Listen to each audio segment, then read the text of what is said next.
Ayan na guys, ganun na ano yung latik ko.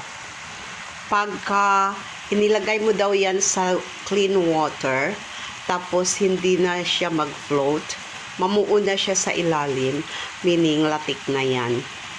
Okay guys, susubukan ko.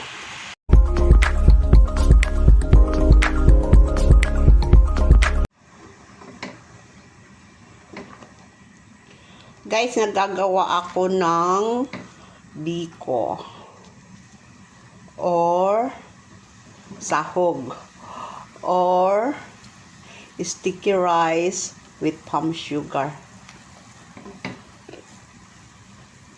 Ayan na guys, sorry naman kasi ako lang ang nag-video ng sarili ko. Pero pagka nag-trending itong video ko, kukuha na rin siguro ako ng videographer. Charot. Gagawa muna ako ng latik. Okay guys. This is how to make the coconut. Ayun. Ano ba yun? Coconut flakes ba yun? Yung ano ba yun? Arnibal. Basta ganun na yun. Charot. So, I'm going to keep on mixing that para mamuumuo siya. And then, bago na tayo maggagawa ng latik. Pagka nag-trending ito guys, bibili na din ako ng magagandang lutuan.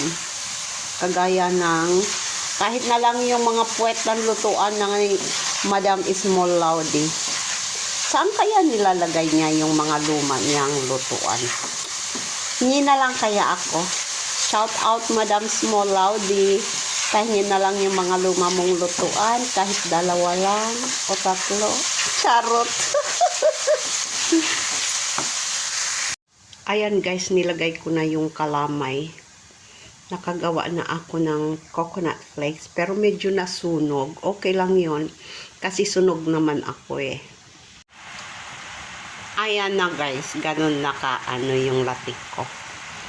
Pagka inilagay mo daw yan sa clean water, tapos hindi na siya mag-float, mamuo na siya sa ilalim, meaning latik na yan. Okay guys, susubukan ko. Ayan guys, oh, namuo. Ibig sabihin, latik na yan. Kind of, ilagay ko ng aking sticky rice. Tapos, mix na natin.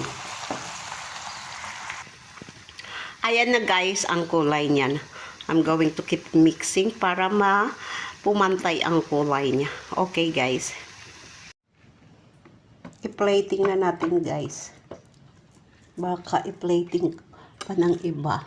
Nagki-crave pa naman ako nito. Ay, tanggalin ko muna ang aking pandan leaves. Tanggalin ko muna yan. Tapos, i-flatten ko to. Bago ko lagyan ng flakes. Coconut flakes na nasunog. Kasing sunog ko.